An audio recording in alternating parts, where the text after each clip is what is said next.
கிண்டி அரசு பன்னோக்கு மருத்துவமனையில் பணியாற்றக்கூடிய மருத்துவர் பாலாஜியின் மீது கத்திக்குத்து தாக்குதல் சம்பவம் நடந்திருக்கிறது. இதில் அவர் படுகாயமடைந்து தீவிர சிகிச்சை பிரிவில் அனுமதிக்கப்பட்டிருக்கிறார். இந்த தாக்குதல் சம்பவத்தில் 4 பேர் கைது செய்யப்பட்டிருக்கக்கூடிய இந்த நிலையில் மருத்துவர்களுக்கு உரிய பாதுகாப்பு வழங்க வலியுறுத்தி அனைத்து மருத்துவர்களும் வேலைநிறுத்த போராட்டத்தில் ஈடுபட்டு வருகின்றனர். தமிழ்நாடு முழுவதுமாக அரசு மருத்துவமனைகளில் பணியாற்றக்கூடிய மருத்துவர்கள் பணி புறக்கணிப்பு போராட்டத்தில் ஈடுபட்டு வருகின்றனர். அரசு மருத்துவர் சங்கம் சார்பாக தமிழக அரசுக்கு 13 அம்ச கோரிக்கைகள் முன்வைக்கப்பட்டிருக்கின்றன. இந்த கோரிக்கைகளை நிறைவேற்ற வலியுறுத்தி நாளை வரை அவர்கள் கெடு விதித்திருக்கின்றனர். அது தொடர்பான அண்மை செய்தியை நாம் பார்த்து வருகிறோம். இந்த நிலையில் மருத்துவரை தாக்கி அந்த நபர் மீது உரிய நடவடிக்கை எடுக்க வேண்டும் என்ற கோரிக்கையும் எழுந்திருக்கிறது. மருத்துவர்களின் பணி புறக்கணிப்பு போராட்டத்தால் மருத்துவமனைக்கு சிகிச்சைக்கு வரக்கூடிய புறநோயாளிகள் பெரும் பாதிப்பை சந்தித்து வருகின்றனர். இந்த நிலையில் இது குறித்தான கூடுதல் தகவல்களோடு நெல்லையிலிருந்து எமது செய்தியாளர் செல்வராஜ் இணைப்பில் இருக்கிறார். வணக்கம் செல்வராஜ். தற்போது மருத்துவர் மீது தாக்குதல் சம்பவத்தை அடுத்து தமிழ்நாடு முழுவதும் இருக்கக்கூடிய அரசு மருத்துவமனைகளில் மருத்துவர்கள் பணி புறக்கணிப்பு போராட்டத்தில் ஈடுபட்டு வருகின்றனர். நெல்லையிலும் அரசு மருத்துவர்கள் பணி புறக்கணிப்பு போராட்டத்தில் ஈடுபட்டு வரக்கூடிய இந்த நிலையில் அரசு மருத்துவர்கள் சங்கம் 13 அம்ச கோரிக்கைகளை முன்வைத்திருக்கிறது. தற்போது அங்கு கள நிலவரம் என்ன, மருத்துவர்கள் என்னென்ன கோரிக்கைகளை அங்கு முன்வைத்திருக்கிறார்கள், விவரங்களை பதிவு செய்யுங்கள்.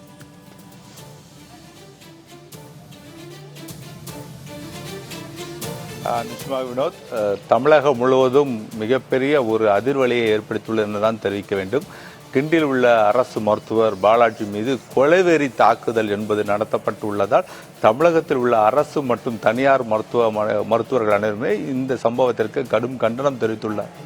தொடர்ந்து தமிழகத்தில் இது போன்ற ஒரு சம்பவம் என்பது நடைபெற்று வருவதன் மூலமாக தங்களுக்கான பாதுகாப்பு இல்லை என்பதுதான் இன்று காலையிலிருந்தே தங்களுடைய மருத்துவர்கள் தங்களுடைய கருத்துக்களை தெரிவித்துக் கொண்டு வருகிறார்கள். இந்த நிலையில் திருநெல்வேலி அரசு மருத்துவக் கல்லூரி மருத்துவமனையில் இருந்து நாம் நேரடியாக இருக்கிறோம். இங்கு ஜனநாயக தமிழ்நாடு அரசு மருத்துவர் சங்கத்தின் நெல்லை மாவட்ட தலைவர் ஸ்ரீ ராமகிருஷ்ணன் நம்மிடம் இருக்கிறார். ஐயா வணக்கம். ஐயா, தற்போது இன்று காலையில் நீங்கள் சென்னையில் பார்த்துருப்பீங்க எந்த அளவுக்கு மருத்துவர்கள் மீது கொலைவெறி தாக்குதல் என்பது நடத்தப்பட்டுள்ளது என்பது தொடர்பாக திருநெல்வேலியில் என்ன மாதிரியான நிலைமை இருக்கிறது, குறிப்பாக இந்த சம்பவத்திற்கு உங்களோட சங்கம் என்ன மாதிரியான கண்டனத்தை தெரிவிக்கிறீங்க? இந்த நிகழ்வை பொறுத்தளவில் இது அவர் ஒரு உயர் சிகிச்சையில் மருத்துவமனையில் பணிபுரிகிறாரு. அவர் மருத்துவமனையில் வெளிநோயாளி பகுதியில் பணியில் இருக்கிறாரு. பணியில் இருக்கும்போது ஒருத்தர் கத்தியால் கொண்டு கொலை முயற்சி வழக்கு, சும்மா தாக்குதல் சொல்ல முடியாது, அவர் பல இடங்களில் குத்திருக்கிறாரு. அந்த மருத்துவர் ஏற்கனவே ஒரு இருதய நோயாளி வேற. அவர் இருதய நோயாளியில் வேல்வு ரீப்ளேஸ் பண்ணியிருக்கிறாங்க. ஸோ அதனால அவர் மருந்து ரத்தம் உறையாமல் இருக்கிற மருந்துலாம் சாப்பிட்டு இருக்கிறாரு. ஸோ அந்த சமயத்தில் அவருக்கு அதிகப்படியான உதிர இழப்பு ஏற்பட்டிருக்கு.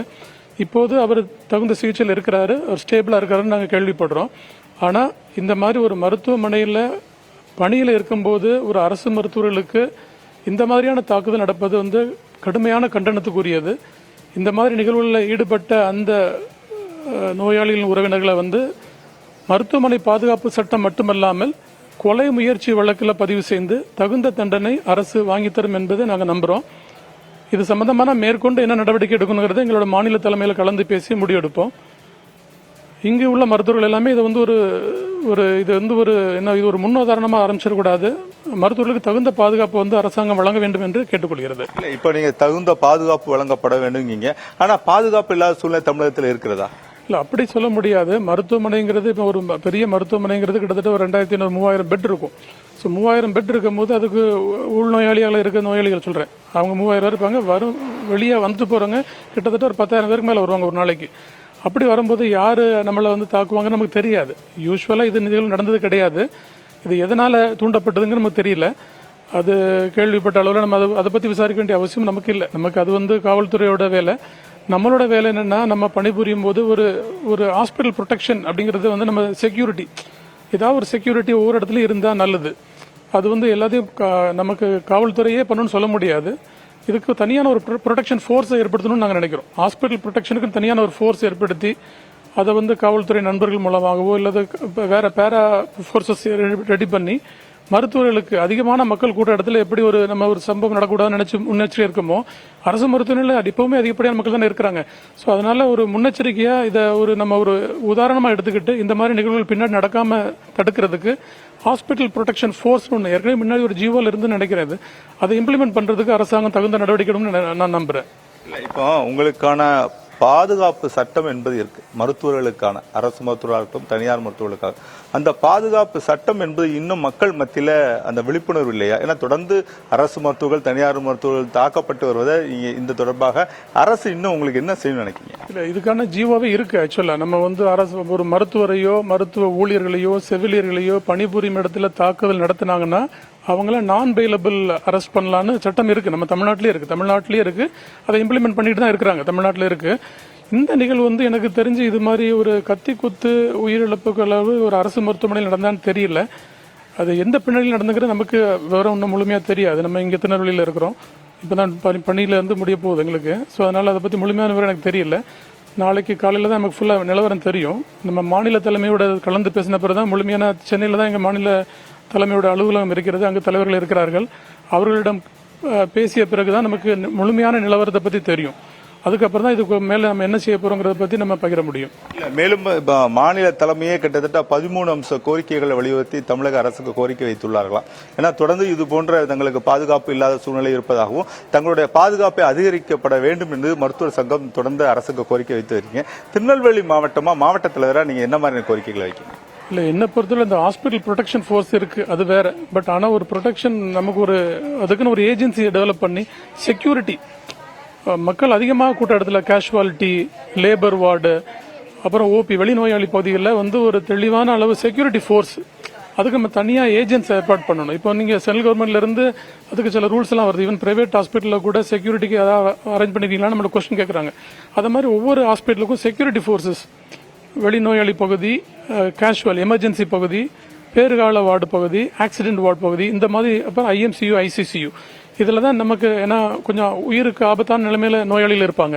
ஸோ அங்கே தான் இந்த மாதிரி பிரச்சனை வரக்கூடிய வாய்ப்புகள் அதிகமாக இருக்கும். ஸோ அந்த இடங்களில் தகுந்த பாதுகாப்பு வழங்குறதுக்கு நம்ம செக்யூரிட்டி ஃபோர்ஸ் அரேஞ்ச் பண்ணணும்.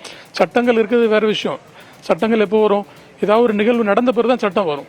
நிகழ்வு வராமல் தடுக்கணும்னா நம்ம அதுக்கு முன்னெச்சரிக்கையாக பாதுகாப்பு வழங்குறதுக்கு நம்ம ஏற்பாடு பண்ணுறதுக்கு என்ன செய்ய போகிறோம்?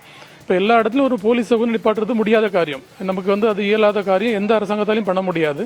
ஆனால் இந்த ஹாஸ்பிட்டல் ப்ரொடெக்ஷன் ஃபோர்ஸ்னு ஒன்று ஏற்படுத்தி அதுக்கு தகுந்த செக்யூரிட்டி, ரிட்டையர்டு பேராமிலிட்டரி ஃபோர்ஸில் உள்ளவங்களையோ ரிட்டையர்ட் ஆனவங்களோ அதை வச்சு ஒரு இது இருந்தால் இந்த மாதிரி நிகழ்வு நடந்து தடுக்கலான்னு என்னோட கருத்து.